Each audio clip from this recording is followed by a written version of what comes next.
Good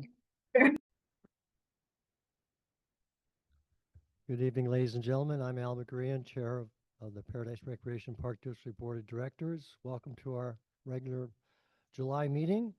Would you all please stand and join me in the Pledge of Allegiance?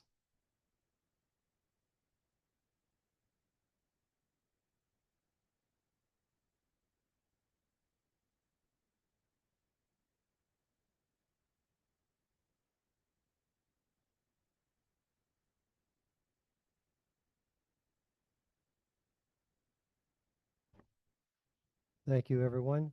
Madam Clerk, would you please call the roll?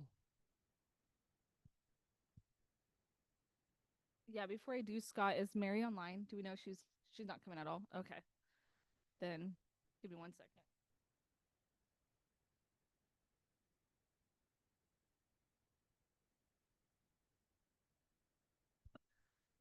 Director Steve Rodwick, Here. Director Robert Anderson, Here. Secretary John Stonebreaker, Here. and Chairperson Alma Green. Present. At this point in time, I want to welcome all our guests this evening. You don't have to identify yourself by name, but welcome you all, and hopefully you'll enjoy tonight's meeting. Next on the agenda is item 1.4. Our own in-house Kristen DeHart is going to give us a special presentation this evening on the Neighbor to Neighbor program and its current updates. So, Kristen? Before Kristen starts speaking, I'd like to note that Mary Belfait is excused. It's an excused absence. Hello, directors. I haven't seen you guys in a while. Nice to see you again. I think last time I gave an update on Neighbor to Neighbor, it was the end of last year. So we're back here in the middle of 2025. It's crazy that it's already been a year of having these grant funds. I'm just going to keep it pretty short, just a pretty surface level update. Feel free if you have any questions to ask myself or even Christy. So just a quick reminder of the overall grant goal of the Neighbor to Neighbor program. We've heard it a bunch of times, but participants feel an improved sense of social connection and belonging and volunteer stewardship in their neighborhoods. And we're going to start off with a quick 1 minute and 30-second video. If you guys haven't seen it, it's pretty good.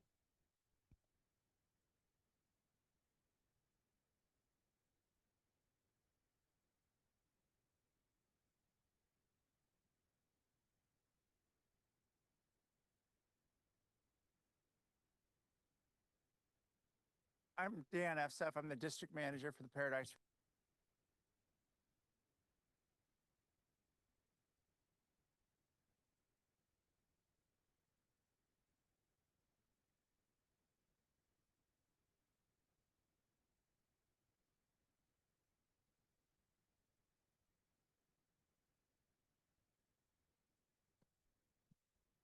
I'm Dan Efsef. I'm the district manager for the Paradise Recreation and Park District, and welcome to Billy Park.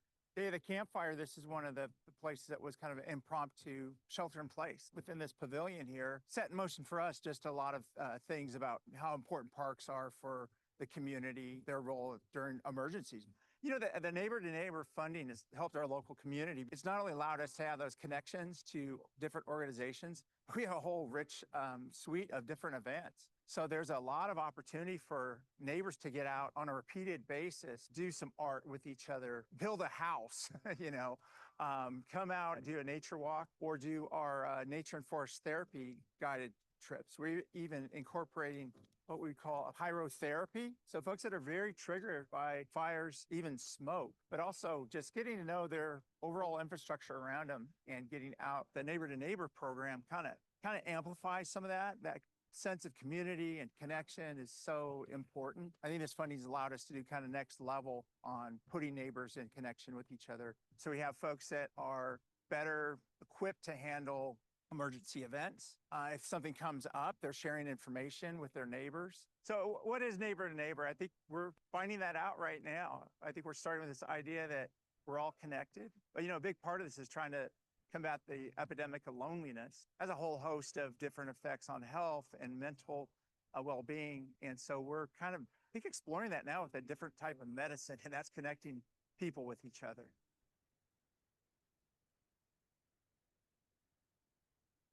Such a good video. Little fun fact, the director of the Neighbor to Neighbor program, Alyssa, she they have used our stuff for marketing countless times. We've even been featured on their website multiple times for the projects that organizations are doing, and we're the only partner out of 10 organizations to have our own video. So that's pretty cool. I'm super proud of that. So quick brief budget overview. As you guys know, the total budget that we had was $750,000. Spent to date, we've spent approximately $350,000. We still have 55% remaining. Biggest expenses technically our contractual services, which is our sub-grantees. We're actually going to be moving funding over to allow for more sub-grantees to have more events through the end of the year. So yeah, the contractual services are by far our highest spent, along with personnel and materials and equipment. So we've been really focusing on sharing assets to lower rental costs. So for example, we buy our games, we lend them out to other sub-grantees, tables, chairs, tablecloths even, so we don't have to keep buying things over and over again to kind of stretch out that funding. Yeah, and we don't really want to do like the duplicate purchases, even when it comes to like weed wrenches and stuff. We would rather loan out ours than have to buy 20 new ones.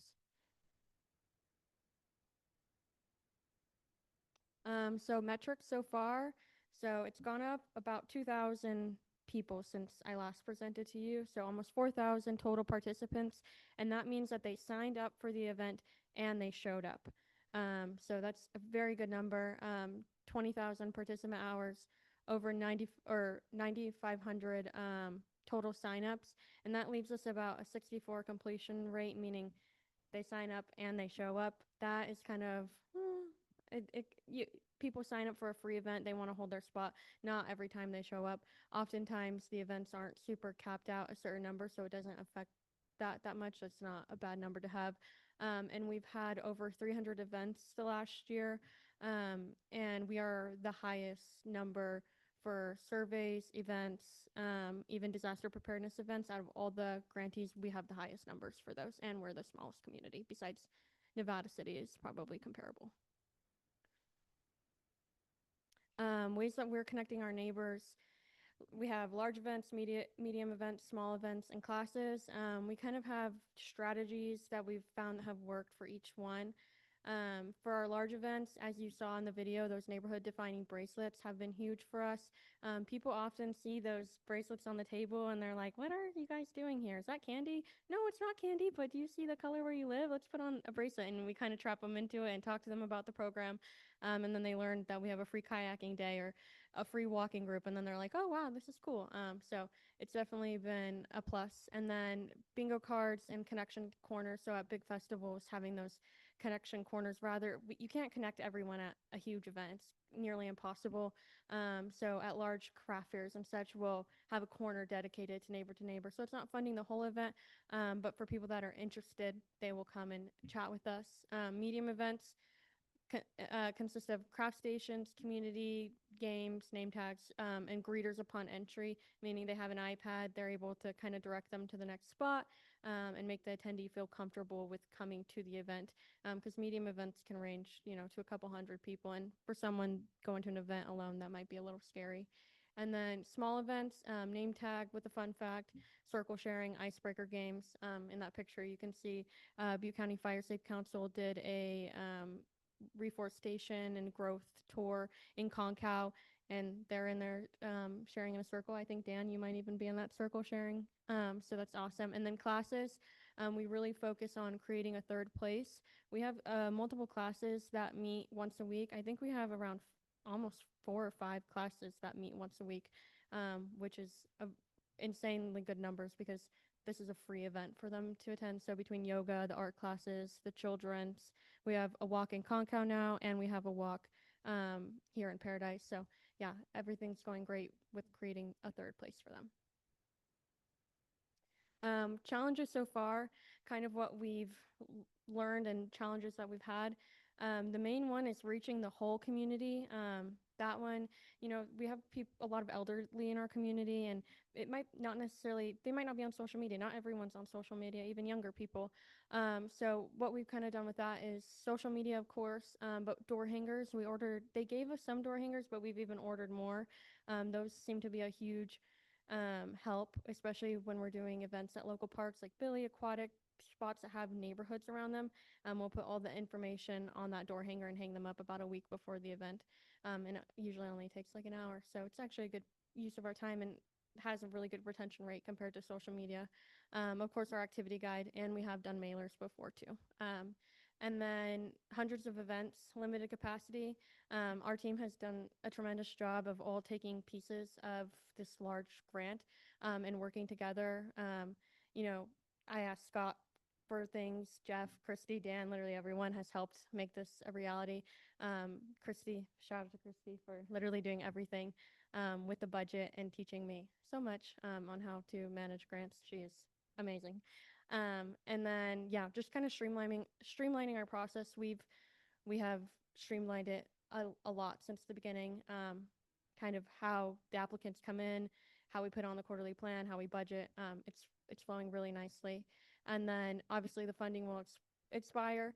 So we're utilizing the funding now to learn what the community needs slash wants and what we can do with our own funding when the funding does expire. So just some things that we've learned so far, event strategies that we're going to carry on that Neighbor to Neighbor has taught us. Some key ones are meet people where they are. So if events hosted in neighborhood parks, school grounds, or local gathering spots tend to work better than, meeting somewhere at a business or in the middle of nowhere. If people already go to Billy Park or go to Aquatic Park or the dog park, going there on an additional day during the week isn't too hard for them. And then low barrier activities, free, family friendly activities for all ages. So, for example, chili cook off, we have the people playing cornhole, but we also have bounce houses there. So that's super important that everyone will have something to do. Collaboration, we partner with nonprofits, local businesses, community third places, interest groups. This is huge. Those 300 events are not solely ours. We may be overseeing them and managing them, but we are collaborating with multiple organizations with their feet on the ground, really connecting the community. And then hands-on engagement. Sophia's great at this one. Activities with a tangible outcome, planting, cleanup, the pollinator garden right behind us here at the Tark. You can go walk through that now, and it has their names on it. And then skill sharing, events that teach our community like disaster preparedness. That's one that we hosted at the POA last month with the Red Cross. And the Red Cross, they have tremendous resources. We just reached out to them and we're willing to collaborate with them for multiple different disaster preparedness classes. We did one in Paradise the month prior here. Some popular events, community CPR classes, the pyrotherapy that Dan mentioned, watercolor classes, party in the park. Holiday events are always killer, no matter what. Movie nights, Concow had a family day that was very successful. And then the free kayaking day. So with that one, we wanted to kind of utilize our kayaking program. And so we're charging the grant for the kayak rentals, but everyone can come and use the kayaks for free in our normal business hours. And so we're going to be utilizing that again this month, as well as doing free swimming days, both at the Paradise Pool and here, and in Concow. Some volunteer events. Sophia does an amazing job. I can't say enough great things about her. Aquatic Park Earth Day, that was a really great event. We hung the door hangers for that one, and that one was where we were like, okay, the door hangers, super successful. Children and families are coming out. And I think it was like a Tuesday, a random weekday, and they still were there. So that was great. Regenerating Paradise did a great, the Cypress Garden series, and then Doom the Broom, of course. The Pollinator Garden project here at the Terry Ashe Rec Center. That was old Neighbor to Neighbor. Sophia led that, and it's beautiful out there if you haven't walked around there yet. And then seed ball making, and then even DIY veggie starts. Super fun. So what's next? October to December events application date is August 1st. So anybody that wants to apply for an event has to apply for by then, or even partnering for an event. So if you don't have the capacity to absorb like the staffing and stuff, you can put in an application and we can kind of check our capacity and see if we can partner together on an event. I'm more than happy to work with other people directly as well. And then we're going to have some grant funded event staff they're currently completing the hiring process right now. so we can finish out strong. We're going to do a bunch of new events. One that I'm super excited for is at the dog park, picnics and pups in the park. We're hoping to make that a monthly thing until the end of the grant, just to see if people really like that one. And then we're just going to continue to build our relationships and utilize the funding through the end of the year so we can see, when the funding expires, what the community favors over others. That's all. I just want to add a couple of things. Thank you very much, by the way. From the start, we knew this would be a big lift for us. And so we started off with a very collaborative internal process. Our grant, board members may recall, we did it as a team. There wasn't a particular grant writer. So that got us a lot of buy-in, and we could hit the ground running because everyone was pretty familiar with it.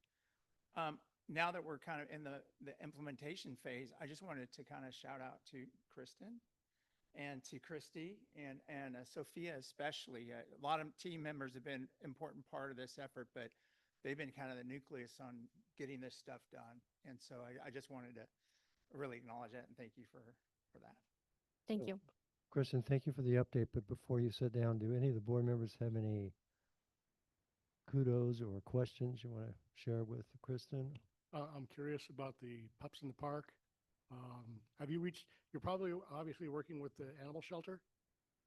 We're still in the planning process. Okay. Sophia and I have a Well, meeting next Tuesday to plan it. As a member of Yes, Paradise Animal Shelter Helpers Board, yes. you can reach out to us. Yay. We can probably help. Awesome. We have that all on our little notes of people that we want to reach out to and see if there would be interest. It's kind of hot right now, so Yeah. we didn't want to, bring your dogs out. And the But in the shelter- fall, yeah. And the shelter won't have their grand opening until September, so it'll be a great Perfect report timing. thing. Yeah, awesome. Cool. Thank you, Steve. What's the best way to find the events that are happening? So that would be on the neighbor to it's on the link is on our website under neighbor to neighbor. You can also go, I would just go type in neighbor to neighbor on our website or go under our organizations and neighbor to neighbor is right there. And it will have the big bold link, find free events here. That is what it's streamlined through their portal. Did you, during these first 2 quarters, it's only, well, I forget, the end of the grant is this calendar year. And the last quarter coming up, the deadline for applying is August 1st for the last quarter. So you're now in the 3rd quarter of this calendar year. Did you and the staff utilize the school district facilities in any way to distribute information about the Neighbor program so that kids would take it home to their parents and that type of thing? Yeah, so we actually just started using Peach Jar with Scott too. And so that's what a lot of the school districts use now. Instead of red folders on Thursdays, they have it all online. So we bought a subscription to that to get word out. We've also been posting like all the mom groups and things like that. The school district, there's quite a few different groups that share our stuff as well too now. The activity guide, the first one that we did was all neighbor to neighbor based. So it was the year of getting to know your neighbor. This activity guide, it was strictly neighbor to neighbor branded and had all the good information on it. And now I'm finding people, coming up to me at events, familiar faces for myself, but also they're kind of familiar with neighbor to neighbor now. They're like, oh, this is a neighbor to neighbor event, or oh, this is free because it's neighbor to neighbor. So it's nice that the community's getting familiar with it, especially people with children, because they're really utilizing, going to a pool movie for a family of 6 could be expensive for some. So it's important that, that they're able to go to these free ones. Have we had any neighbor to neighbor activities, events, whatever you want to call it, in the Butte Creek Canyon area at all? We are currently working on that. We were going to apply with them and work with them, and we're kind of trying to find dates that would work. We're supposed to hopefully do a paint night there. That is on my calendar, but hoping our art friends kind of collaborate because I'm not an It artist. would be nice if we could do something in that part of our district. I 'cause agree. before- We have before the done, pandemic. I think we've had around 10 but we haven't personally done, but the Fire Safe Council has done quite a few Right. down there. And then we did the cleanup, and then also Sophia's always at the 49er fair, but just kind of finding for capacity, like how we can help them apply for the grant and, giving them the rundown. I'm willing to work with them though on anything. And I will say, Kristen has reached out to them numerous times. It's just been challenging. I think they have limited capacity. So I was at one event that was at the Butte Creek Ecological Reserve this spring, and also they had a movie night down there at the schoolhouse. So there have been some, even if they weren't PRPD led. Well, again, thank you again, Kristen, and the rest of the staff. Wonderful news to share, and we should be quite proud of this grant and this program. Hopefully, we'll have learned a lot, and you'll educate us board members after the grant's fully closed, and we'll be in the next calendar year, and you give us more metrics and so forth, so we can help direct policy on future activities. So thank you again. Of course, I think come January, February, there will be a longer presentation with the duration of everything. But this is just a short little update, and it was nice to talk to you guys. Thank you. All right, thank you.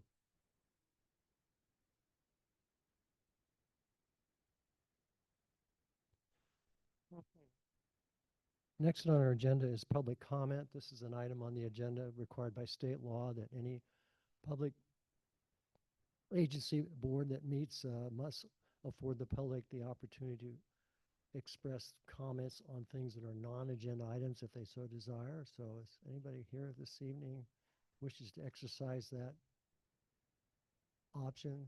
Is there something you want to share with us that's not on tonight's agenda that you want us to be aware of, or you have questions about, or whatever? Judging by the nodding of heads, no, I guess not. So at this point in time, bear with me. I'm going to ask my fellow board members to concur with changing the order of the remainder of the agenda rather than proceed with consent agenda, et cetera. I'd like us to take on new business item 6.4, the CHIP housing land donation agreement. And then after we dispense with that, then go back to the remainder of the agenda. I have your concurrence. Concur. Thank you all. Okay, so at this point in time, we're going to take on new business item 6.4, CHIP housing land donation agreement. Dan, you want to kick this off and then introduce us to our guests on this? Yeah, thank you, Mr. Chair. So it's been at least a year. I think we started a conversation over a year ago talking about some potential options of the CHIP housing development that's right next door to Lake Ridge Park on potentially transferring some of that property to the district for our park uses. So that conversation has really stepped up over the past 3 or 4 months, especially, and we've been able to bring up some of this information with our finance committee and Rec and Park committee. Brought up a lot of good questions there, and it has evolved into what we have attached here. And I won't go into too much detail on it. I think our representatives can dive into some detail here, but we have Nicole and Shauna. And I don't know if Nicole, you want to lead it, or Shauna, you want to give the big picture?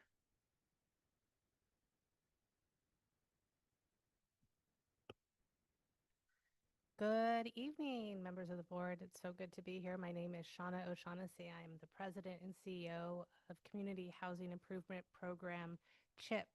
And we are very excited about this possibility. We hope that we can partner in this way. When we purchase the property, there is more land than we need for either the housing or the septic system. And we are obviously committed to maintaining it, but in conversations over the course of the year, it did seem that there were more opportunities for the land to be put to a recreational use. And in the conversations, it made the most sense to transfer the property wholly to the park district rather than have a shared use agreement. Just you are better equipped to use it in the best way that it can be used. And then hammered out some of the details on, in addition to donating the land, also including a fee to contribute toward ongoing maintenance. So it is personally very exciting to me to partner in this way. And we hope that the board agrees. And then Nicole, if I don't know if you could pull up the map with the squiggles on it.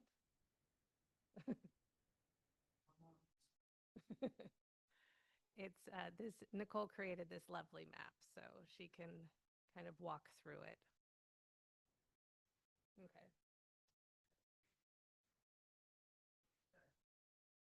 where the camera is. I'm like, that's a great picture of my butt.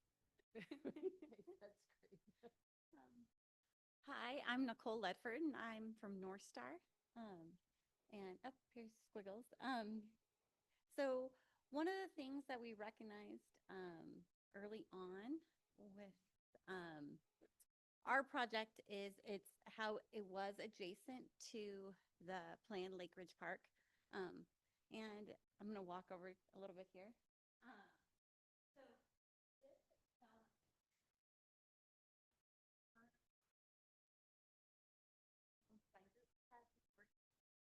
on your park. And so we had some opportunity areas that would help out the district a little bit. So this area here, the yellow ladder, that's underneath the slope of the property.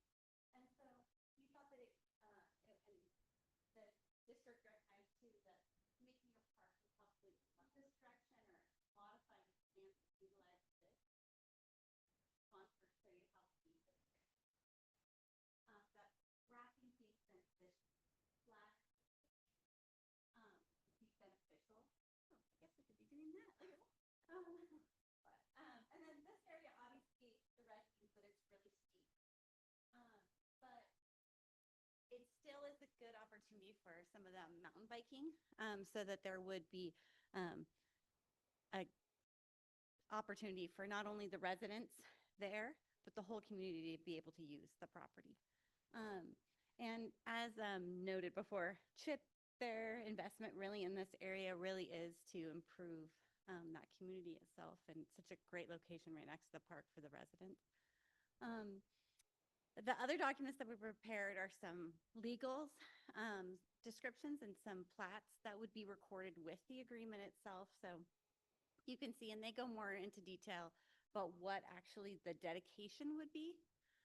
So I think the next page will show you the first area would be parcel A, and it's over 6.5 acres of land that would be dedicated, and that's the higher slope area. And then on the next page, that flatter area is there as represented as parcel D. No, parcel D is what, yeah, so parcel B and C would be retained by CHIP, and the dedication would be for parcel A and parcel D. It's a pretty simple process once everyone agrees, getting the actual legals recorded and the land dedicated. So I guess then it's Dan's turn to tell you what kind of agreement has kind of been worked out a little bit, because I know enough. but- Yeah, and thank you.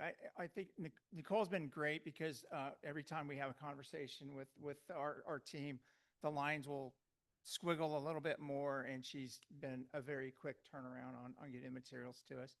A couple of things. One is I think these are great projects, kind of knitted together. It makes it frankly, flagship projects that would be, going in about the same time. And one of the things that I think has been important on our conversations are the park uses, even that linkage trail, to make it look like it's all part of sort of one, integrated project. And so I think when we move forward with that those conversations will continue. A couple of things I think came up with this that I wanted to highlight was, and Nicole touched on it, but the flattish part, parcel D, that's off to the right on the imagery there. That's the flattest area there. It gives us a chance to sort of hinge the project a little bit. And then some preliminary estimates is it results in some pretty substantial changes on our cut and fill on the project, which reduces our park project potentially quite a bit. So they're working with that. They're waiting for kind of this to move forward to start designing that. It's not a whole, if you look at kind of a hinge on that, it's the parking lot, it's some of the areas, the amphitheater and so forth, but that would move it back potentially 10 feet, 10 vertical feet. So that is quite a bit of cut and fill that would be required in that area that would be on that flattish part. The other part, as noted, was there is our linkage for a trail from here to Paradise Lake. And there is kind of if you look at the aerial photography, not on this map, but other sources, there's an old road that was down there. I don't know if it's a skid trail or something, but something that's flat sure would make for an easier kind of trail to link to Magalia Reservoir over there. And then I think that our discussions evolved quite a bit on the fees and potentially taking care of it. And it's been the whole process has been very collaborative and a lot of good give and take. So there's a lot of details in this. There is the agreement, the land donation agreement, which is principally the action that we're looking for tonight. So that's the, I guess the crux of this that has the details in it. And then the supporting information, of course. I think during one of our meetings, Nicole, was a question about the process that if both parties agree, the fairly simple process to record that. So I don't know if you want to.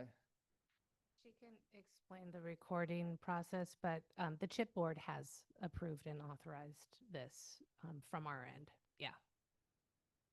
Yeah, thank you. Yeah, once both boards do agree and we solidify the plat and description, it's really just a grant deed from CHIP to the district. It's a very simple process, and they sign, gets recorded, and it's yours. And it's simple because we're a government agency, Yeah. right? So it's not subject to the map app requirements. That's Don't what have to it's do a doing. parcel map or survey or anything. So just a simple deed description, is that right? Okay. And out of curiosity, the entire project, the multi-unit housing, when is that slated to cut ribbon? So we are working with the county and the state of California on closing the financing. It's primarily funded through the Community Development Block Grant Disaster Recovery dollars. We are hoping to close on that this month and basically start grading and moving dirt around. And then once we start construction, we have about an 18-month construction schedule and a slight overlap, and then about 6-month lease-up schedule. So it's about just over 2 years to full occupancy. So, but So Yeah. finance has been the outgoing issue. yeah, But so in the meantime, have you already got the county issuance of the building permit for the project? we I knew it. So you don't have it yet. we are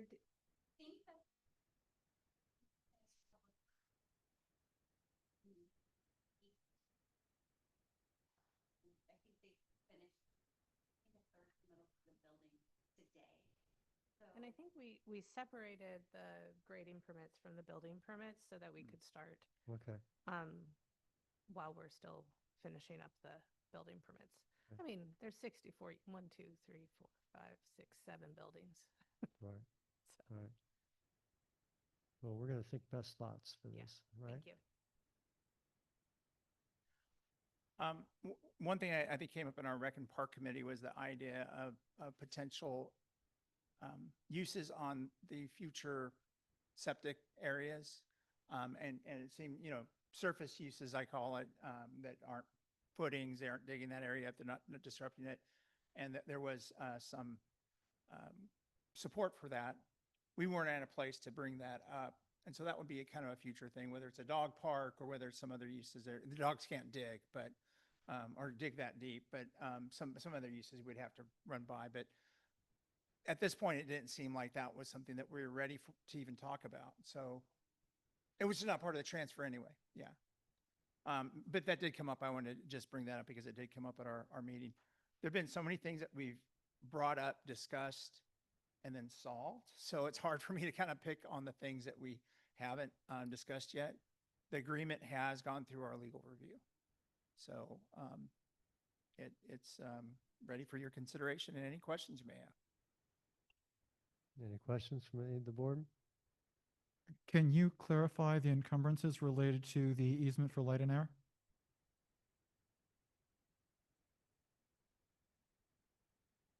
So, I believe it only will cover Area A, I believe that's where that portion of those encumbrances end. But they're really for buildings. So the point is so that you're up on the ridge, you can look over and not have buildings in your way. So that was what the encumbrances really covered.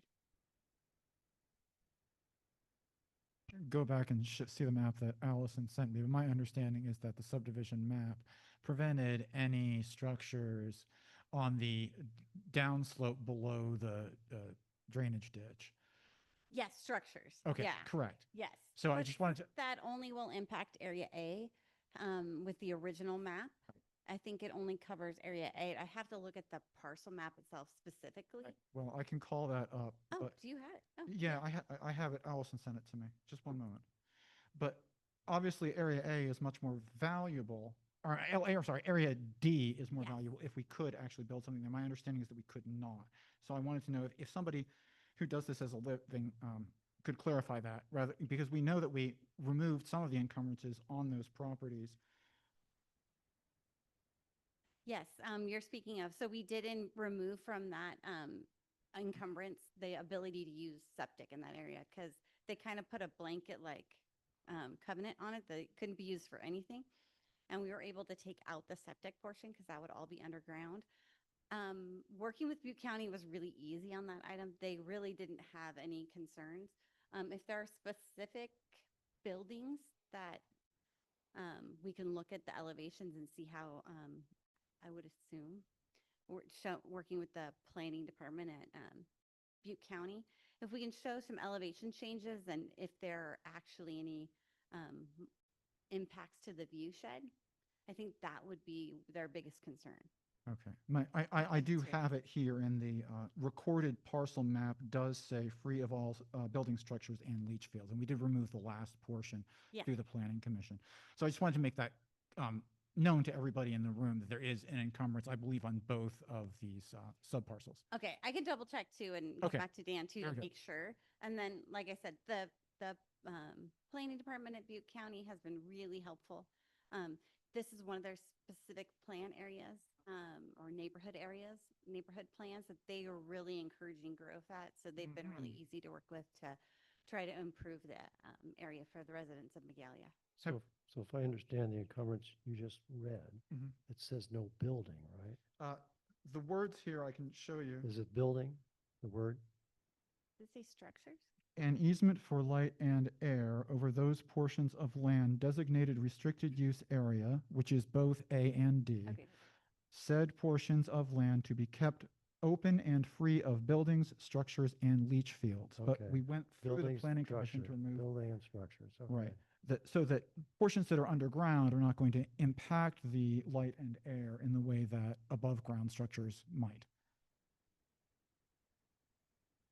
Right. So we wanted to clarify that. So if the idea, yes, if the idea is that we're just going to use this to move the parking onto the Chip Madsen land and therefore be able to use the PID land for higher and better uses, are we going to be in some way impeded by the current mixed use zoning of the Chip parcels? I would have to look closer at the zoning, but I don't believe so. Just working Okay. with Butte County so far, they really have been open to anything that we could request.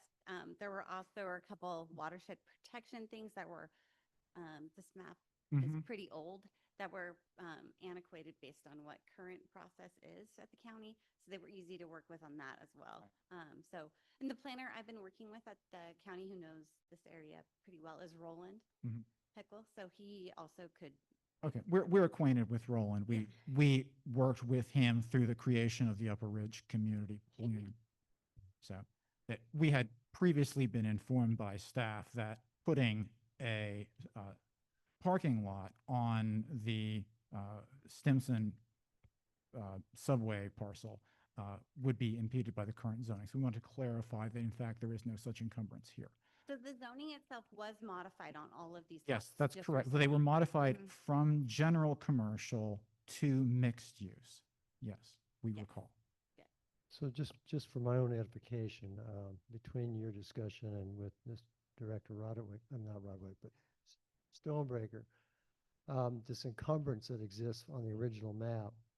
You went to the county on behalf of your client and had the planning commission consider removing a portion of that encumbrance as it relates to leach fields only, right? So they have that authority on behalf of the county to modify an original map in that manner. Is Yes. that correct? So if it turns out we become the recipients of, let's say, parcel A, and the encumbrance which you just quoted me says something about structures, and it poses a question to us that if we change our final design and we're going to end up with a parking facility in that area, that might be in some people's minds a structure. So if necessary, we'll have to go to the commission and get the map modified.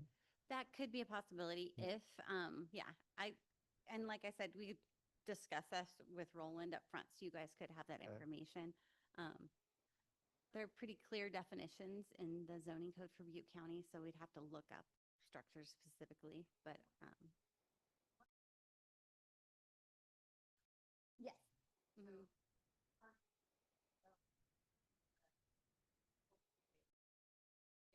Well, I'm not going to belabor this, but I mean, I think it'll all work out. Yeah. Don't get me wrong. But if for some reason we redesign and we put a parking facility there, and there's going to be vehicles parked there, the vehicles could potentially obstruct the view, right?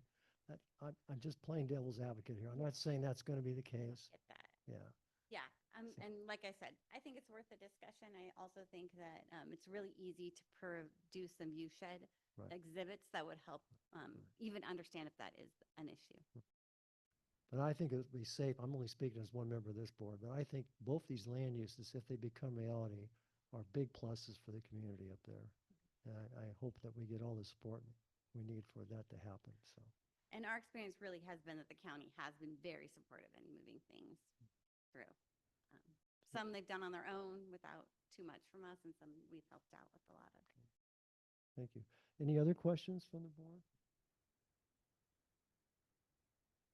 I just wanted to make the comment that with the ambitions of using Lake Ridge Park as a potential trailhead to get up towards Paradise Dam, that even the relatively steep Area A would be beneficial. I've been up there several times, and rather than trying to commandeer what was described as a logging road, Sylvia Thompson's driveway, there are other ways that could be utilized to get from Dogtown Road to the PID parcel via the Chip Madsen parcel that are not currently available if we have to go up the 40% incline on the parcel that we are leasing. So even the relatively steep parcel that can't be built on has some recreational value to the community as well.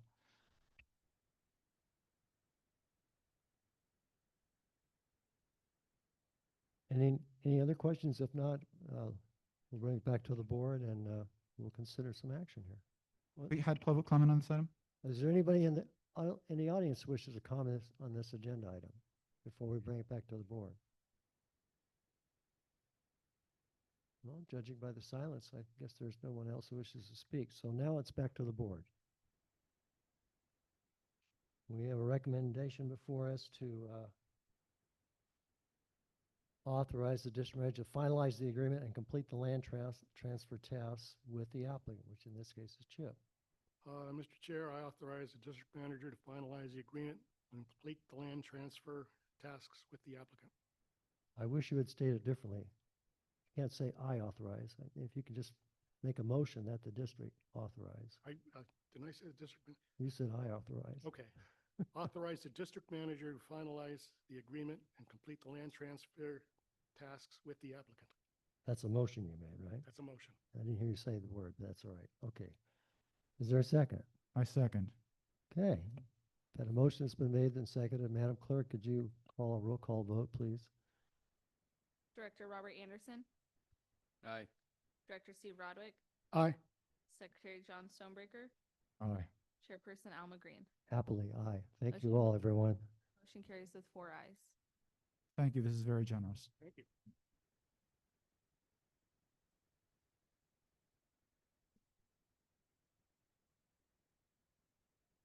Okay.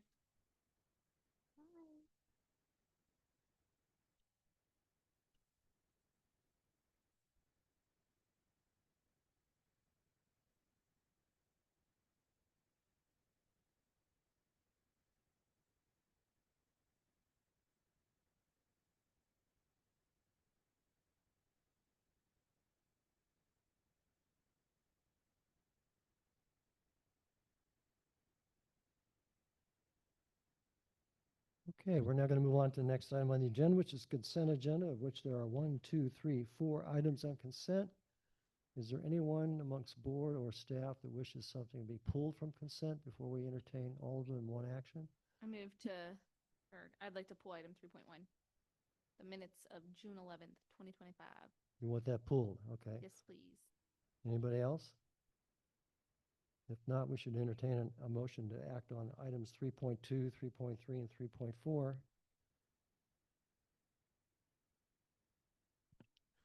I move to approve items 3.2, 3.3, and 3.4 on consent. Okay, we have a motion. Is there a second? Second, with congratulations to our newly re-elected commissioner. Okay, we have a motion that's been made and seconded. Madam Clerk, can we have a roll call vote on that motion to approve those 3 consent items? Director Robert Anderson, Aye. Director Steve Rodwick, Aye. Secretary John Stonebreaker, Aye. and Chairperson Alma Green. Aye. Motion carries with 4 ayes. Item 3.1, there was 2 people that needed to be added to PRPD staff, Mark Cobb and Paul Shuey, and remove Scott Amick and Kristen DeHart. And then present for guests, there was Dean Garbin and the 2 other Workforce Alliance members that I have to get their names. And then on page, I think it's page 2 of the minutes. I corrected where it says Chairperson McGreen closed the public hearing at, I think it was 6:57. There were some discrepancies of when it was closed, so we just removed when it was closed in order to keep the peace. So I couldn't look at the minutes or the recording because it was all messed up. So we just removed the time, and that should fix anything. And those are my corrections. So you want the board to approve that with those amendments? Yes, please. What's the pleasure of the board? Move to approve the amended minutes. Is there a second? Second. Okay, thank you. A motion's been made and seconded to approve the minutes as amended by our clerk. Madam Clerk, can we have a roll call vote, please? Director Robert Anderson, Aye. Director Steve Rodwick, Aye. Secretary John Stonebreaker, Aye. Chairperson Alma Green. Aye. Motion carries with 4 ayes. Thank you, everyone. Moving on to committee reports, of which we have 3 reports that are being shared this evening: Finance Committee, Rec and Park Committee, and Personnel Committee. I believe each board member has received a written report on each committee's meeting, but if anybody wants to say verbally on anything about the Finance Committee, feel free to do so, committee members.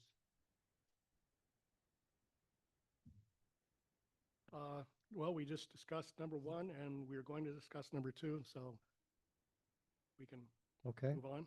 okay. And Rec and Park Committee, Mr. Chair, do you have anything you want to add other than the written report for the benefit of the full board? No. So I guess we'll move on to Personnel Committee. Anything to share there this evening? In the absence of Mary, we will be discussing the benefits later on, and we just got more clarification on the classification compensation study update. Okay. That should suffice. Let's move on to item 5, old business. There's no old business scheduled tonight, so we'll move on to new business. New business item 6.1. Staff, you want to give us a brief presentation, then we'll commence from there? Yeah, I'm going to kick it over to Sarah here in a second, but I just want to kind of give a reason for updating this. Board members may remember that we started this effort last year and trying to explore some options to look at some medical health insurance options that would be improved over what we have now or equivalent, and save the district some funding on it. We've seen progressive increases on our current insurance, which is CalPERS Medical, and that's forecasted to continue, unfortunately. So in the essence of trying to look at other options, it actually may provide some clear benefits to our employees. Sarah and Christy and Catherine too have been looking at different options. and Sarah's been taking the lead on it. We've dusted this off recently because there is a very specific window in which you can drop CalPERS medical, and that's after they publish their rates for the year, and you have a 60-day, no, it's less than that. Oh, 60 days in which the window is there for you to act on it. So we thought it'd be a good idea in anticipation of that suspected increase to kind of refresh directors' memories and kind of go over some of the items so we can come back with a targeted report that is focused on kind of differences and taking into account any questions or concerns directors may have. Sarah, why don't I hand it off to you? Yeah, so piggybacking off of some of the things you said, CalPERS released preliminary numbers in June 17th to be exact. And there will be if it is voted on between the July 14th and 16th board meeting, there will be a 10.56 increase again in 2026. That was something that was asked. So I don't have the exact numbers, but I mean, if you just do the math, there will be an increase going into 2026. What else was I going to say? I want to go over the questions that were asked at the committee meetings. Another question that was asked was, did we look at other options? GCI did look at several different options. They work with several different carriers. It's not just Anthem.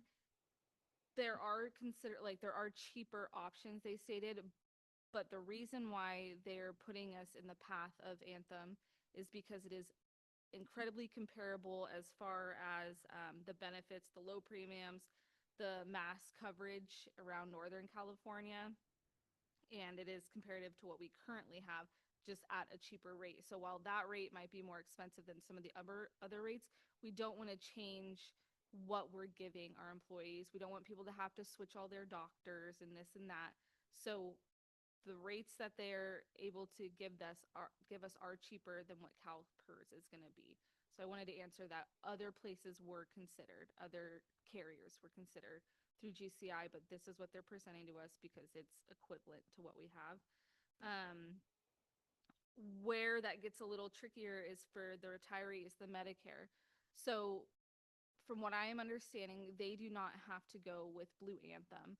What GCI is going to do is they will contact the retirees, which I've also done, and get a list of what kind of medications they take, what kind of doctors do they typically visit, and they will find them a comparable or better rate. So they don't necessarily have to be on the exact same medical plan as us. They can get on a different Medicare that is going to fit them and save them money, but give them also comparable access and rates, or better rates than what they're currently getting.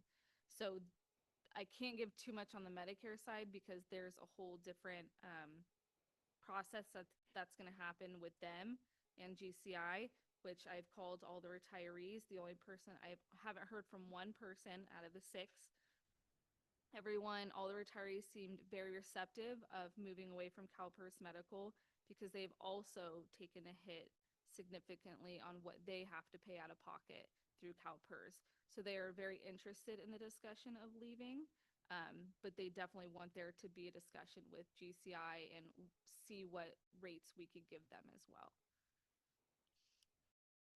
One thing I think it helps kind of in exploring this is the CalPERS medical is based on a per member rate. So everybody, regardless of age, pays the same amount. The one that we're shifting to is an age-based rates. And so what ends up happening with that is that the averages, that impacts greatly our staff that have dependents, because right now they pay the same rate. If you're a brand new employee at 24 or 64, you pay the same rate no matter what with CalPERS Medical. Underneath the new formulation, typically someone that's 24 or 12, if they're dependent, will have less medical costs. Their typical insurance is much less than someone that's nearing retirement age. And so there's an overall cost savings to the district because it will be more than, some of the rates, I think were more than half of what we're paying right now. Did and you s- share that? Yes, yes, we did. Yeah. The details we did. In fact, we had someone provide a personal case study at the meeting as well that kind of walked through what they're paying for that. So we will be able to bring, I think, GCI at a future meeting to bring in the details, even bringing them probably to our committee meetings too. But right now it's a little bit premature because we don't have the rates, the math that CalPERS has adopted. It's a proposed rate. When is CalPERS supposed to adopt the rate? At their board meeting in Next week, between if- July 14th and July 16th. Yeah, So it's this month. after this Yeah. meeting. So once that's adopted, then the window starts, Yeah. and it's 60 days, is that correct? Yes. So we're gonna have, Looking at mid-September. understood, so we gotta have GCI interacting with our committees and subsequently to our board no later than probably hopefully not our September board meeting, but it might have to be. Might have to be, but might be in the a s- that might be the 60th day. part of us, well, it'd be a week after ours, because I think their meeting is Yeah, next week to theirs- adopt it. So roughly, we're a little bit ahead of them, but not by much. Not by much, okay. We did have GCI, Sarah, refresh my memory. I think it was fall of last year. When did they come in and they went through? No, it was like, early. I want to say it was probably March or April of This last year? year. Last year, yeah. So over a year and a half ago almost, now we had them come in and they did a really good presentation on walking through that. But that information has an expiration date. Our memories are fuzzy on it. We need to refresh that. But we did have a very good presentation, I think, from them at our personnel committee at the time. And I think one of the clear messages we got from that is potentially those savings that we have could allow us to provide some other low-cost benefits that we're not providing right now. So dental and vision.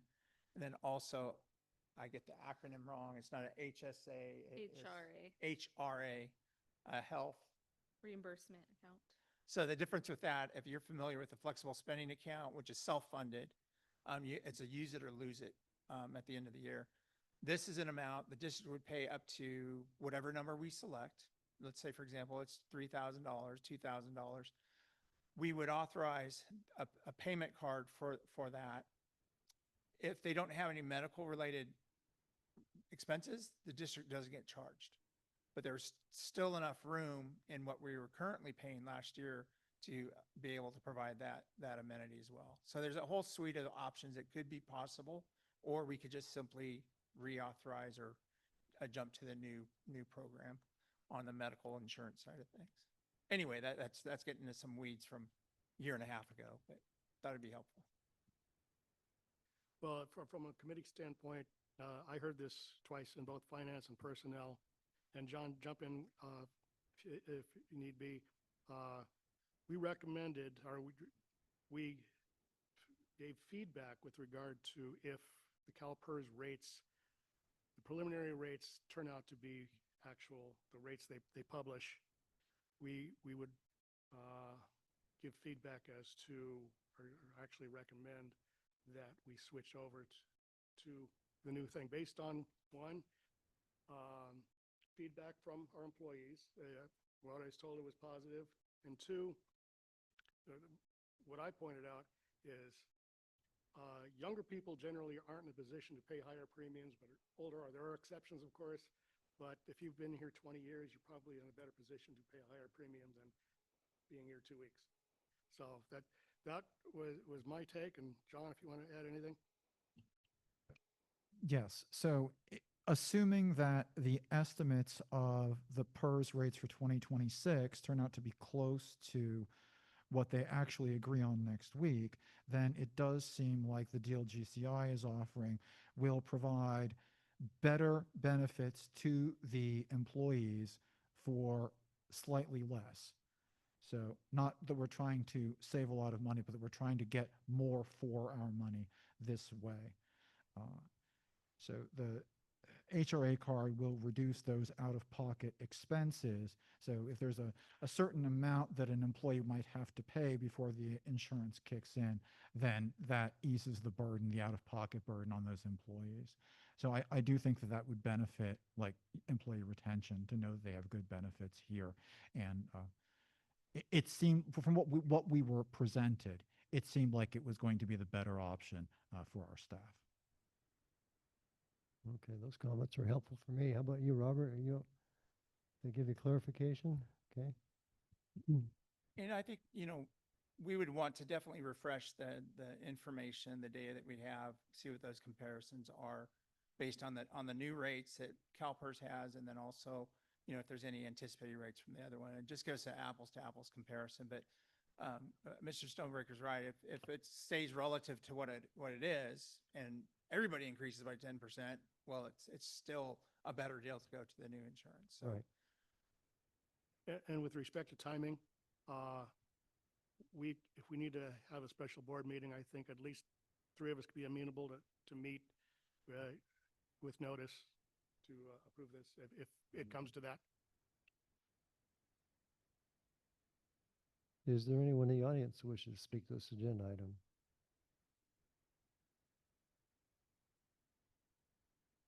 No? Judging by silence, I take not. So back to the board. There was a query made one time when this was first introduced to us, and I don't know if you've researched with GCI or not through the committees or otherwise, but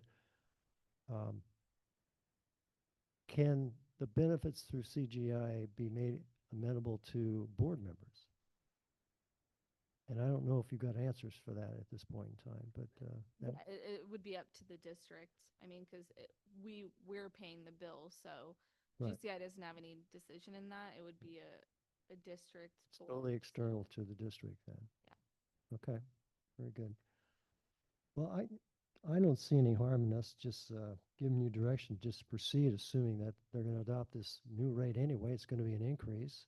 And once you have that information, you can line it with our committees accordingly, and hopefully we can come back with a full amount of information to help us render a decision within that 60-day window. It's kind of where I'm leaning. So, In fact, I think we were discussing if indeed the recommendation turns out pretty much close, you've already got committee input with regard to those numbers. If those numbers are pretty much the same, we probably not need an additional committee involvement in that. Yeah, thanks for refreshing memories on that. Yeah, that was the direction on it, was that if it was kind of relatively the same. I think there might be, and maybe this question for you, Sarah, on getting GCI involvement in questions. It might be better to have them, because it has been run through both key committees there, to have them available for the whole board if there's questions. Because unless you think we're really going to dive into some numbers there, but I mean, yeah, no, would they be agreeable to an evening meeting, I guess? Or yeah, no, they are. Just because this one's a discussion, but they're like, when we're like approving it, they have no problem coming here or via Zoom, whichever one. so the way you have this on the agenda tonight, you don't need a motion per se. You just need direction. I think we've gone thrown out. Questions, if there was Right. anything I didn't cover that you'd like me to ask Melanie or Stony, or even call the retirees again.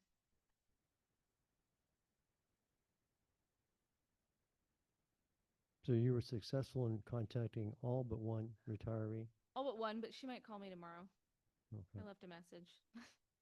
And they all know that whatever the decision is, like I told them, whether we move forward or we don't, like I will be calling everyone a second time, and that if they have any questions, they can call me again. So I had good chats with everyone. Well, this poses a question, and I'm not asking this just to be obstinate or anything, but does the district have the authority to, in that window, to change the medical coverage with or without the retiree's consent? Yeah, I believe so. I think they kinda doing do. our due diligence. Right. Yeah. Okay. Again, I'm not bringing that up just Yeah. out of disrespect to our retirees. It's just that It's important to know what we can or can't do as. Yeah, and you know, I think there's something that came up, I think kind of a couple of things that are interesting. One is in one of Sarah's calls that she shared with me is the first thing out of the person's mouth was, thank goodness you guys are looking at this because it's killing me. So, you know, or something to that, did I catch that? Yeah, no, it was Right. pretty accurate statement. The other part is there is a huge burden on our staff that has dependents right now. And so for some of the staff, this could result in them paying basically half of what they're currently paying. So I think from that retention question standpoint, that's a big deal. And so, you know, the retirees, I think there are some things too that GCI apparently seems very receptive to helping them, because a few things kind of puzzled me that I was hearing back, like, what are they using our insurance for? And are there better options for them that maybe, if A, they either have education or better understanding of how those options work, or B, if there's something better that we can provide. And some of that might be us providing this HRA, extending that to them. Maybe that takes care of a lot of those out-of-pocket expenses that they may have and end up being, you know, equivalent or cheaper to the district. So I think there may be some nuances that we have to come back with after consulting with the broker, but I think there are some variables on the table. And I got questions from some of the retirees, and I wrote them down. So tomorrow I'll call Stoney over at GCI, and I'll have conversations about those and call the retirees with the responses so that they can muddle that around as well. I told them, like, they're very active in the research at this point. The retirees are, and they liked knowing that, so that helped. Okay, I think you've got direction, unless there's anything else anybody on the board's part to state. Okay, Thank you. all right, thank you. Moving on, new business item 6.2, noxious weed management group memorandum of understanding. Staff, you want to kick this off for us, please, and we'll go from there. Sure. So there is a brief report in our packet, but this is basically giving us authority to sign on to a MOU, the Butte County Noxious Weed Management Group. The past agreement, which is attached, it was passed in I believe 2006. I'm sorry, 2004. Yeah, 2004. And the district at the time was not a signatory, but we were participating in those efforts. And I've been involved with different ones, different weed management efforts in Butte County, and then also in Yolo County and Colusa County too, for quite some time. And there's a big advantage to having these groups work together, collaboration. There's good information that's shared. It's kind of serves as an early alert system if there's a new weed species that comes on into a county that needs to be monitored. And so I think there's a lot of benefits on us sharing information. It's a pretty light meeting schedule. I think they propose it's every 3 or 4 months meeting schedule in there. And the idea, each entity can come up with its own interest statements. And so I laid out our proposed ones in there for us. The MOU, as it was presented in the 2004 version, has been reviewed by our attorney, who didn't have any concerns with it, for a couple of reasons. One was that there's, as a lot of MOUs, there's not a big binding. If at any point we chose to leave, we simply can, but there's a lot of advantages us being at the table for this participation. Another thing, this is focused on plants and weeds, and principally gone through with the Ag Commissioner's office. There are probably other efforts that we need to pay attention to that follow the same way. A lot of invasive mussels. You probably, if you've been to any lake around California, you've seen warnings and inspections. We've chatted with PID on trying to get some education out. Fortunately, the lake, we typically don't have large boats there, but we do have some boats that could have bilge water in there and need to have good education for that. So we're going to work with PID over this next year to get that education out and work with Scott's already nodding his head, but working with our crew to make sure that there's good information for them to keep quagga mussels out there or golden mussels out of there. This one is kind of the same effort related to our county and noxious weeds. So same type of thing. I'd be happy to answer anything about what a WMA is, and then or here they're WMG, I guess, for this county. But I think it's a good thing for us to participate in. Certainly open to any modification of our interest statements, which is mid-page on our report. Well, Happy to answer I, any for one, questions. I think your interest statements are adequate, just as myself, but I'm just curious, maybe I'm confused. In your staff report, it says this is the entire group we're being asked to join, is seeking an update to the 2004 MOU, and you refer to attachment A. That's the old dated 2004 MOU. Am I to understand there's going to be an updated, different dated MOU eventually created for us to be signatories to? That's right. Okay, because And because if you look at most of the material here, most of the material is from each agency. right. And so they have a certain window. I think they may be seeking grants. They're trying to get this kind of lined up there under they want to get it in motion pretty quickly. So they're under a tight timeline?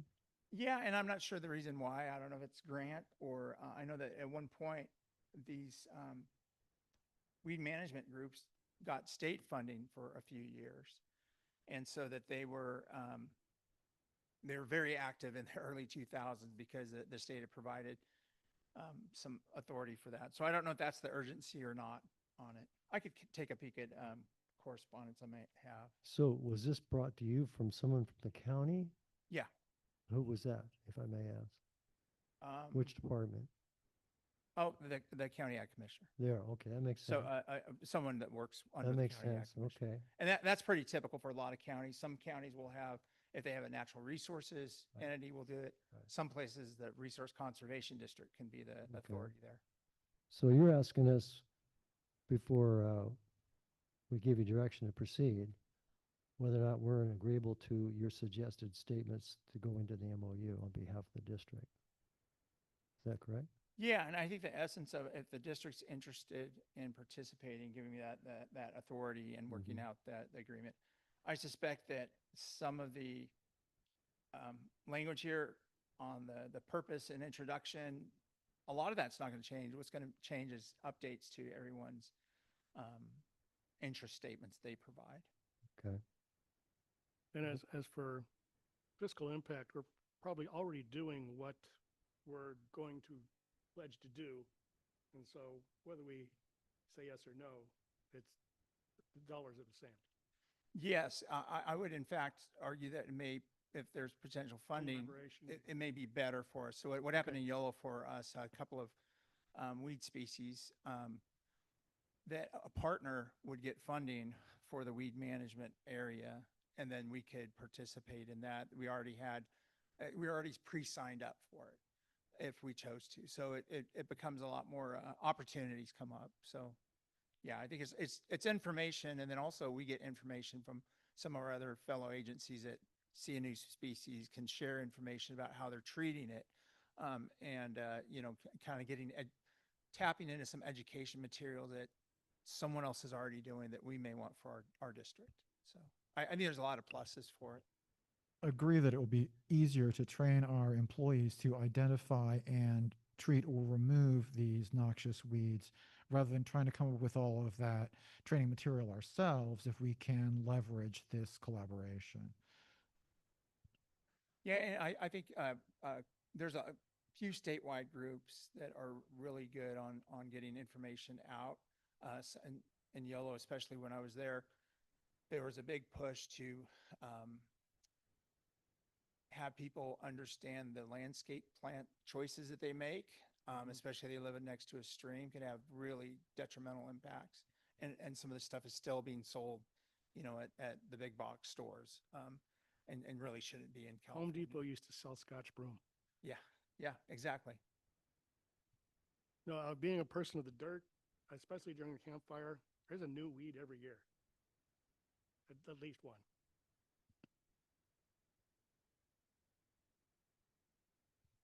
Any further questions of staff on this? Okay, is there anyone in the audience who wishes to speak to this new business agenda item? Boy, the silence is just deafening tonight. Okay, we'll bring it back to the board. We should entertain a motion and an action on this as requested, perhaps.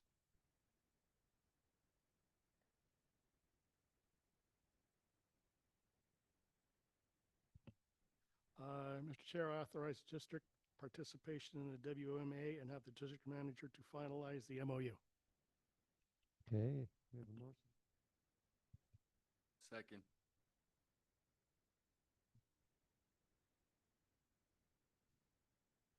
Director Robert Anderson, Aye. Director Steve Rodwick, Aye. Secretary John Stonebreaker, Aye. Chairperson Al McGreen. Aye. Motion carries with 4 ayes. Thank you, Madam Clerk. Moving on, new business item 6.3. Again, staff, you want to kick this off for us, please?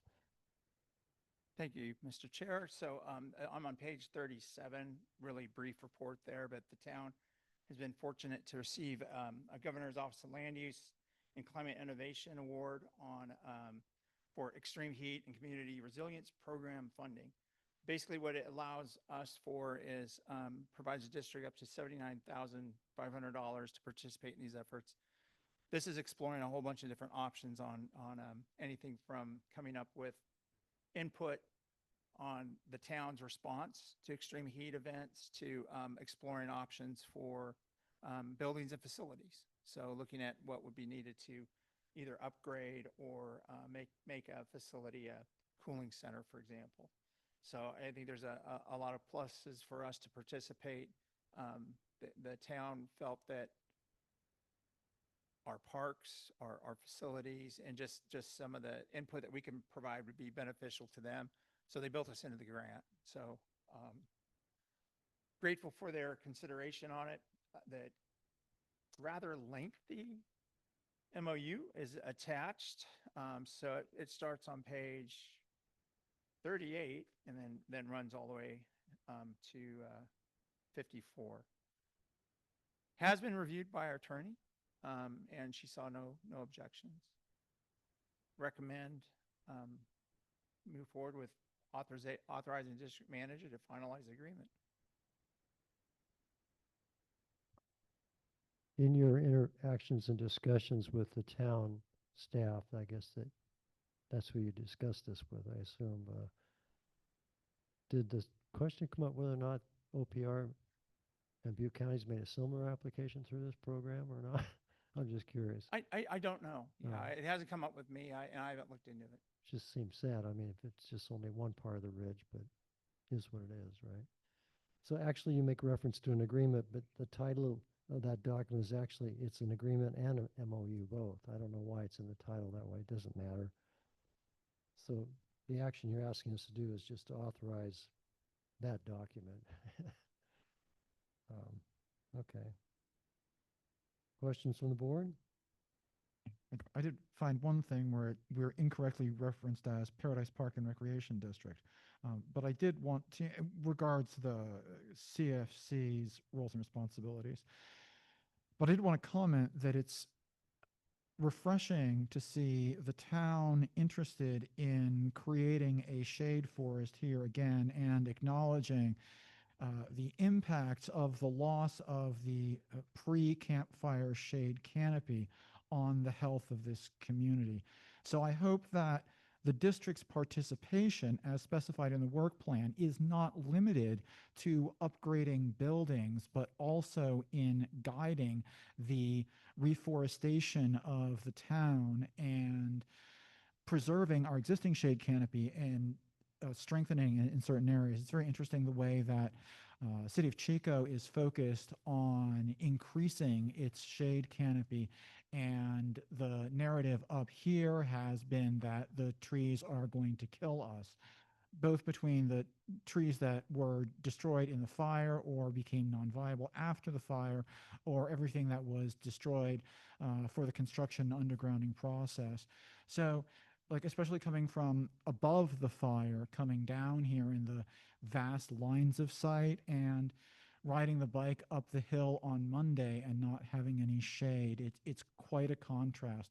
So I'm very pleased to see that RCAC and the town are interested in that aspect of uh,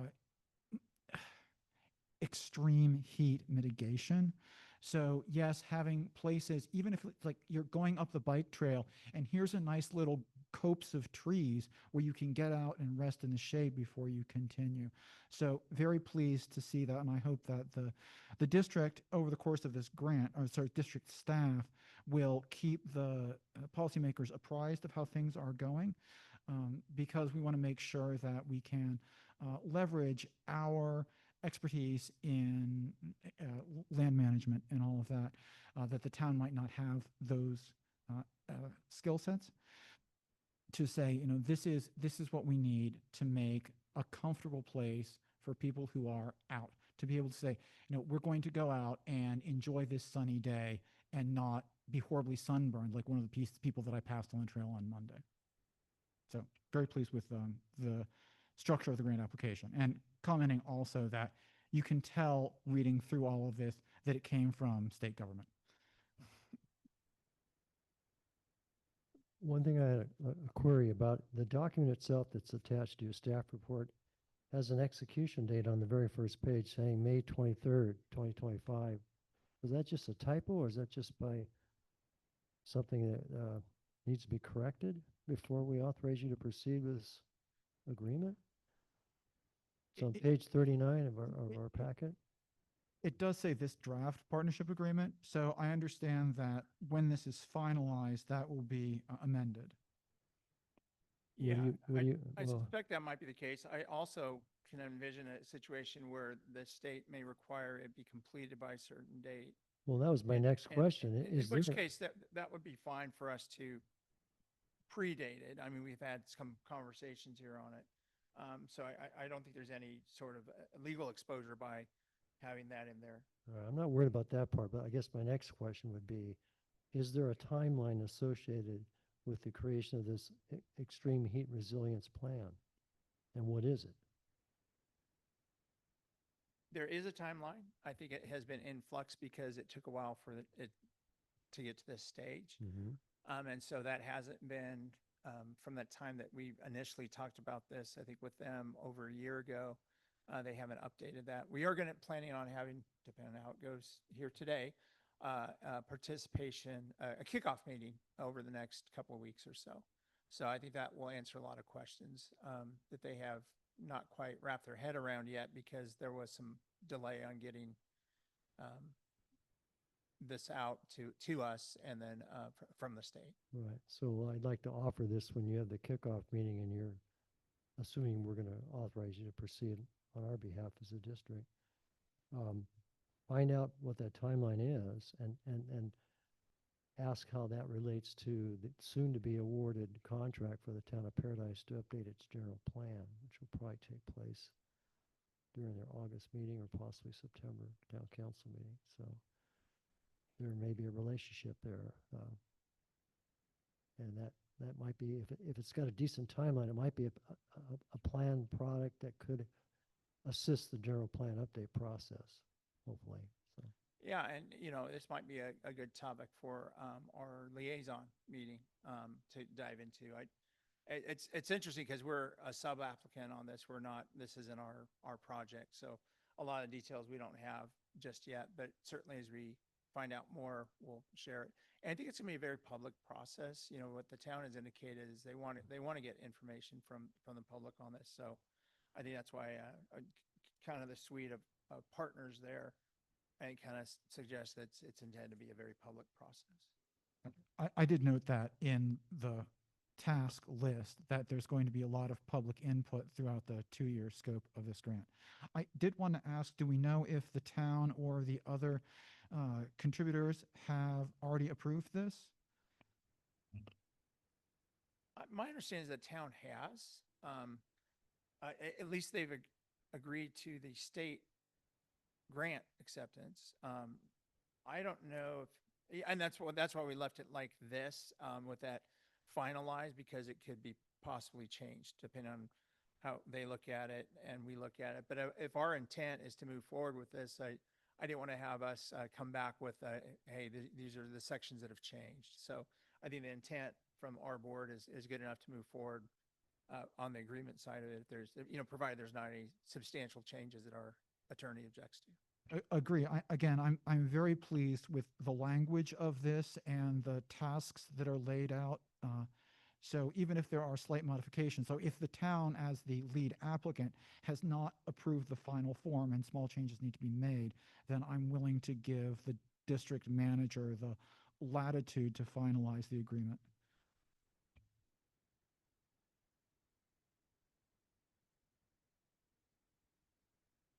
Any other questions or comments from the board? Anyone in the audience wish to speak to this new business item? Well, you're consistent out there. Okay, well, let's back to the board. Let's entertain an action, please.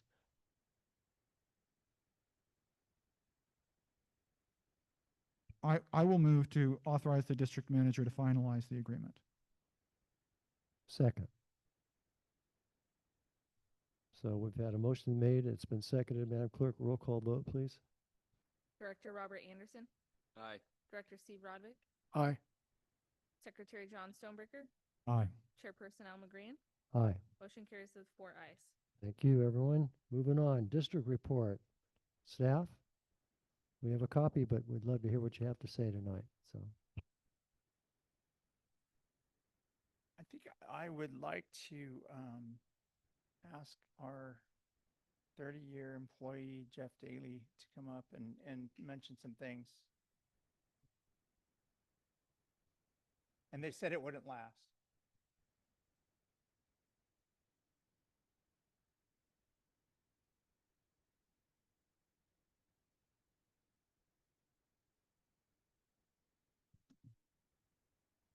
So yeah, here we are in almost mid-July.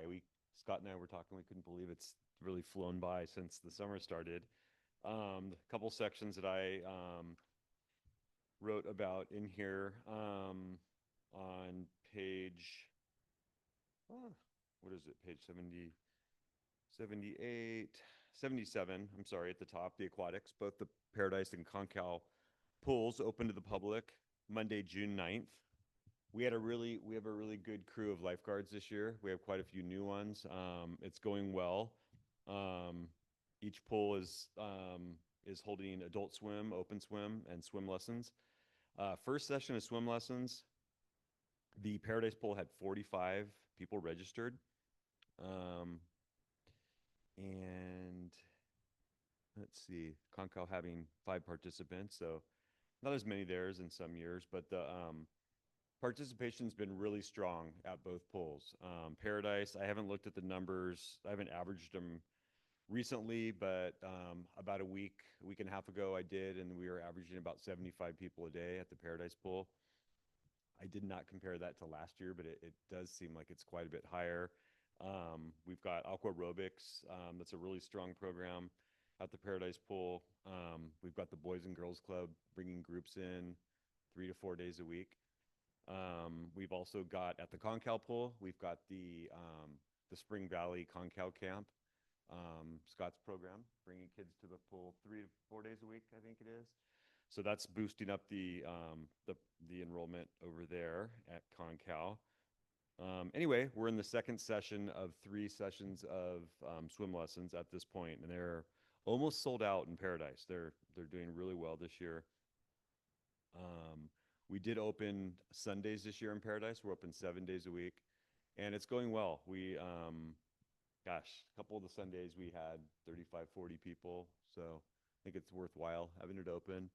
Concal's continuing to be open 6 days a week and being closed on Sundays, which I think works well for them. A couple of the summer programs that I highlighted, they're kind of unique to the summer. This time of year, we had our Pony 101 horseback riding class at the horse arena. We had 10 children participate in that program. We've currently got a youth and adult golf program going on, and they do that out here on the basketball court. The instructor is Chuck Overmeyer. Some of you might know him. He's the coach at the high school, longtime instructor from back when the Pines had a course, but he's doing that class for us. Our taught soccer class, which is our preschool soccer class, is doing really well. We've got 26 children participating in that program out at Moore Road Ballpark on Fridays. Moving on to the adult slow pitch softball, we've got 26 teams participating, which is one more than last year, between the co-ed women and men's leagues. So that program continues to gain teams, not as drastically as it did the year before. I think we went from 20 to 24 last year, and from last summer to this year, we went from 24 to 20, or 25 to 26, I'm sorry. We did have our dive-in movie at the swim pool, which is our first of 2 movies that we have through the N2N grant at the Paradise Pool. And that's about it for what I was going to highlight, unless you guys have any questions. I'm sure Scott would come up and talk about the next group of things. 30 years. It went by fast. I think this is my 30th year, so I think I'm on 29 and some change. So, yeah, damn, how dare you? So yeah, it's been great. Thank you. Thank you, Jeff. Jeff is delightful to have around. So I don't know how else to say it, but just he's been such a positive influence and good mentor to our younger staff. So it's fun to watch him interact with some of our new PRPD members, and he's just been just a joy for me to work with, and everyone else too. I have to join in on complimenting you, Jeff. It's been a pleasure watching you all for these years with my involvement with PRPD, and just watching you mature and flourish, and you've never lost your enthusiasm. So I really appreciate that a lot. I'll go through the rest of this pretty quickly. So attached, we have the I hate working with Jeff. Oh, sorry. We have a NARPA report that I think is pretty useful to look at. Take a look at that, especially see how we might stack up on that. I won't say too much about it. Be happy to talk about it offline at some point too. We will finalize it, but we have June 30th numbers for our budget. Just a couple of notable things I think to call out. One is, and Jeff kind of pointed to this too with the swimming, but there's been a lot of activity with our programs just in general. So our program income was up, and I'm on page 121 if you want to follow along. 106% of our projected. We have some modest goals set for this following budget year as well, and suspect we'll meet that as well. Had a good flurry of grant income that came in towards the end of the year. That's up 60%, which may sound puny, but in comparison, this is a trend that's going to increase, I suspect, this next year as well, as we start getting some things online and finishing up some things, getting to the next stage. So overall, our income was up, and then I think importantly, our expenses were below the estimated values. So I think staff's doing a good job on kind of watching their budgets and trying to deliver things as we go forward. So we'll have a bit more of a finalized report for you to look at in a month or so. Another good thing I think people would want to hear is our defensible space clearing. Looks like we're in good shape for the year, for right now anyway. So that is a lot of work each year, and so our staff's been working hard on getting that underway. We have a lot of work that's happened with our Trails Day. We're trying to build that every year, have National Trails Day and participate in that, have some trails work, clean up trails, taking care of the trails that are in our area. So Sophie is going to continue doing that next year on their little trail stories, and there's some good pictures involved with that on the packet as well. We signed an extension. This was authorized underneath our first MOU with Honey Run Covered Bridge Association. they weren't in a position to have much discussions because they were very busy with putting the bridge together. Now they're ready to kind of continue our talks that we had about park amenities, design, and kind of long-term management options with the covered bridge. Something that I think all of us thought would be brought to the table here now, and I had a lot of details last month about the good reasons why the Paradise Community Center is being delayed, principally for some of the materials that they want to do to make it more of a turnkey project. So we have I think a pivotal meeting coming up here in July, and we'll get some answers to status and where some of those projects are that they wanted to continue before we continue on with our transfer conversations. Scott knows this, so Scott better get ready for it. But we got a $50K grant from North Valley Community Foundation on a ropes course, Billy Park.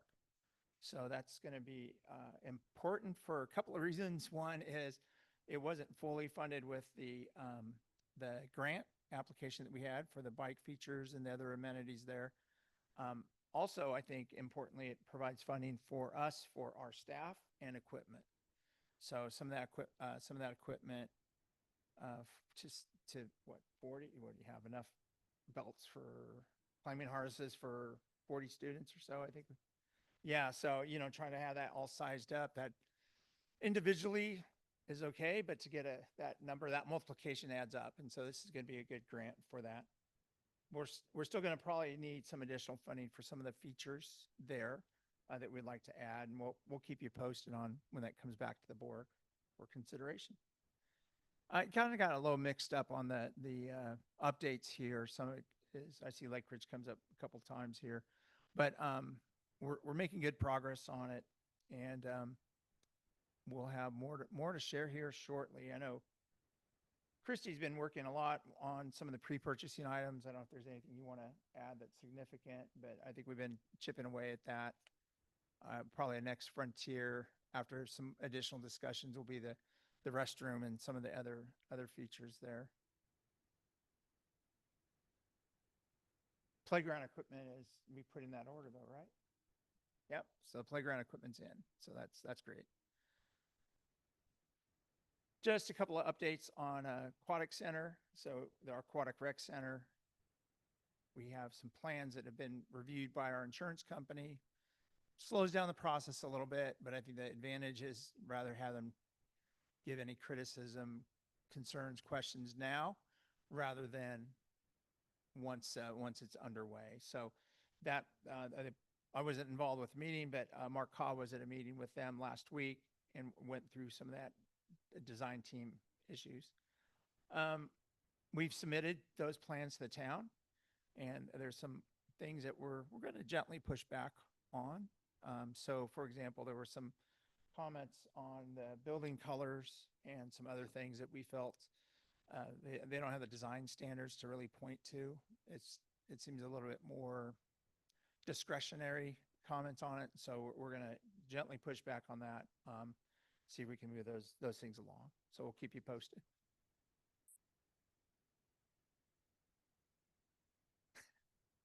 Well, one of the items is that the protective, well, I won't get into it.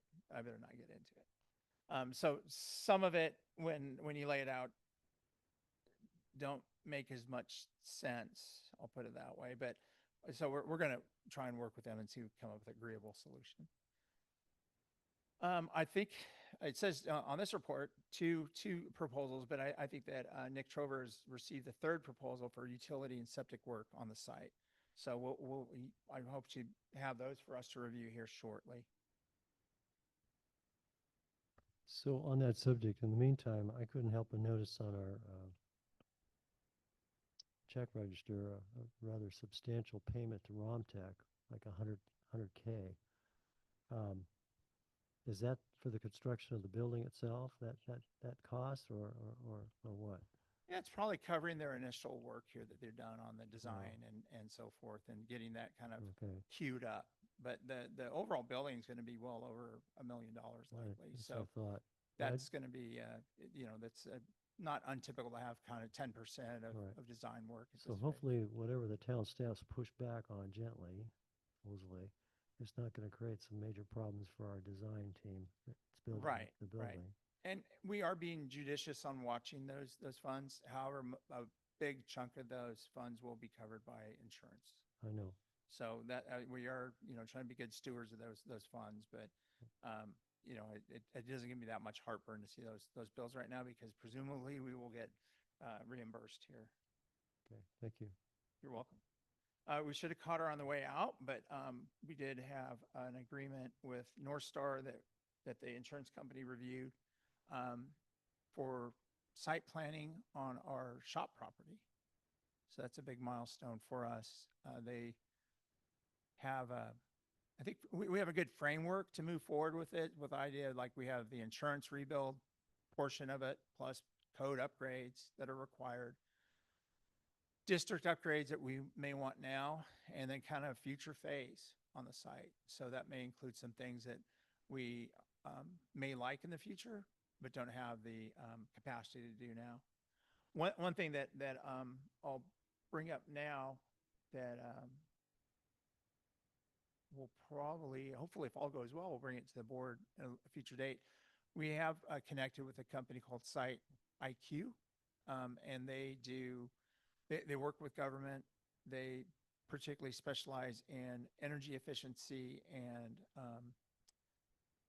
figuring out the financing platforms for solar, for example. So we're working with them to see if we can bring more solar capacity to our Lake Ridge property and then also our shop property and potentially another site. So what they do is they'll do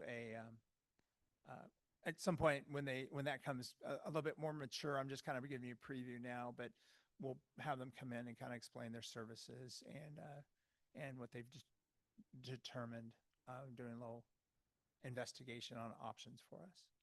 They try and do these packages, or they try and do the projects as package deals because there are some advantages by doing it that way and spreading out some of the costs with certain programs. So more to come on that. I'm not in position to say that much more about it. It's just that it's underway. I see a typo on the bottom of the page there. It says Sierra Nevada. Let's add an Conservancy. So we are likely to bring that to the board this next month. So we'll have much more to say at that point. Happy to answer any questions or see if there's any questions for folks in the room.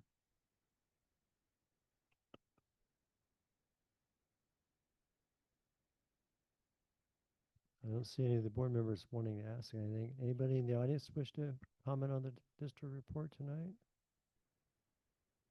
Again, silence. Okay, well, that brings us to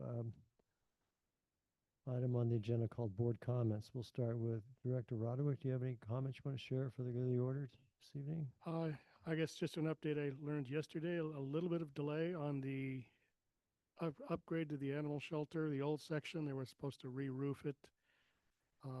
They couldn't get any bids on it, so they're going to try it again. So, but we're still looking at a September re-grand opening for the entirety of the shelter. Robert Anderson, you have anything to share tonight? Nothing. Okay. John? I had a good trip over to Doe Mill Ridge last Tuesday, a portion of the district I don't very often get to be part of a collaborative group / RCD Resource Conservation District tour of some properties that had formerly been impassable thickets and the work that they had done in the Doe Mill Road and Summer Place vicinity. It was good to get over there and also to get down to Butte Creek and see how it's flowing in the waterworks down there. Also, when I was here on Juneteenth for the Finance Committee meeting, it was a pleasure to see Lori and the Tiny Tots riding bikes and Strider bikes and all of that on the basketball court. So again, kudos to Jeff for all the great work that he's done here over the decades and the influence that he has been, but also to teacher Lori for her decades of diligent service.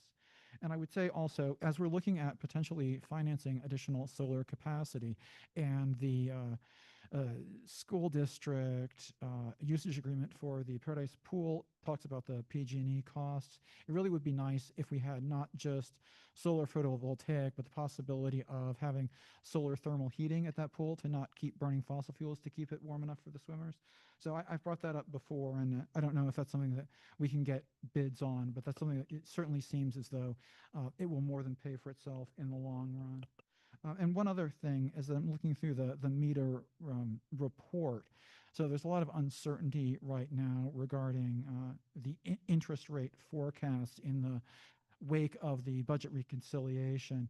So maybe that's something that the Finance Committee could be updated on. I mean, I trust Meter to manage our portfolio, that if it seems as though interest rates are not likely to decrease, then it encourages keeping funds flexible rather than locking them into longer term. So I don't know that we've had an update on that in a while, but at the last supervisors meeting where they were talking about their budget and how they're spending $40+ million of the PG&E settlement to deal with deferred maintenance issues rather than trying to incentivize the rebuilding of the tax base.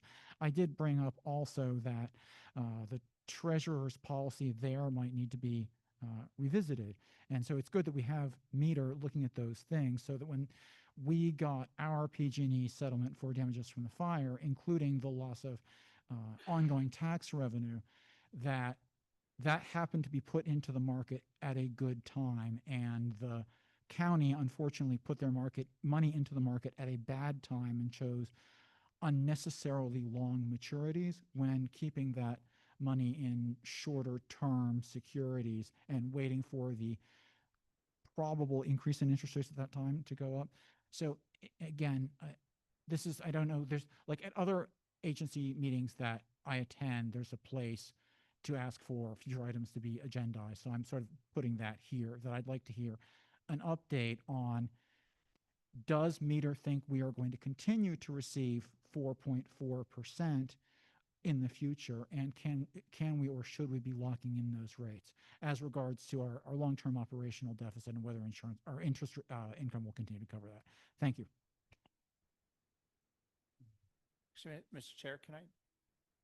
Yes, please. Add a couple of things. One is that, yeah, I think that waiting for some of the dust to settle on that discussion with Meter would be helpful. I would suggest we do that at Finance Committee. That would be a good location for it. The second part is one of the sites we did visit was the pool. So with that group. So we'll see what their package comes back with. But that was intent was to have at least a look at that and see what options might be. Thank you. Okay, last but not least, I don't have much to report, but since our last board meeting, obviously I participated in two Rec and Park Committee meetings during the month of June. One was a regular meeting, another one a special meeting. Also, I attended as a member of the Technical Advisory Committee, our district's brick project. Had a meeting on June 26th. It was kind of enlightening to hear where our consultant team's at on that ongoing project. Also on June 26th, in my capacity on the California Association Recreation Park Districts Board, I serve on their Ledge Committee this calendar year, and we had a Ledge Committee meeting by Zoom. That was, I'll spare you the details, but some of it was positive, some of it was extremely negative as it relates to the myriad of bills that have been introduced in our legislature that we're trying to track and protect the interests of all park and rec districts throughout the state of California. There was no Butte-LAFCO July meeting this month, so I have to report that. And last night at the town council meeting, I was partially in attendance there to offer support as on behalf of PRPD on a patch presentation to the council concerning the one of the features of the study that Patch paid for with some contributions from us for an outside consultant who came up with the idea of not a central hub per se, but actually, for lack of better words, possibly here in the Ridge in the Paradise area, the creation of what's referred to as a Paradise Arts District or Paradise Culture District. So that presentation was given to the council last evening. And not only was that presentation given, but later on the agenda, under their consent agenda, um, I heard that the council authorized co-sponsoring with Patch to apply to the state of California for the creation of such a district through a state program that exists for cultural districts, of which there's not many that exist in California. So I was only there for that part of the agenda. And last but not least, we have a big meeting tomorrow night here at the Terry Ash Recreation Center.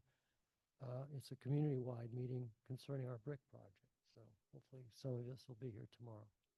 That's it. So at this point in time, I'm going to declare the meeting adjourned at, can't read the clock from here, but I think it's 7:50 p.m. Okay. Thank you, everyone. Stay cool as best you can. Fight the heat.